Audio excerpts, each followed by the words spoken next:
నా బిడ్డలారా, ఆదివారము అనగా నేను నియమించిన దినం, కాబట్టి మీరంతా వేగముగా మీ పనులు చక్కాబెట్టుకుని మీ కుటుంబ సభ్యుల నీ గాయములను మాన్పెదను.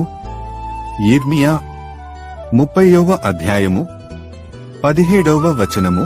నా బిడ్డలారా, నేను చెప్పేది జాగ్రత్తగా వినుము.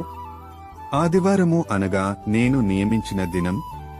కాబట్టి నా బిడ్డ, నీవు ఎక్కడ అవమానం పొందావో అక్కడ నీకు ఘనతను, ఎవరు నిన్ను పనికి రావన్నారో వారికి నిన్ను బట్టి సిగ్గును.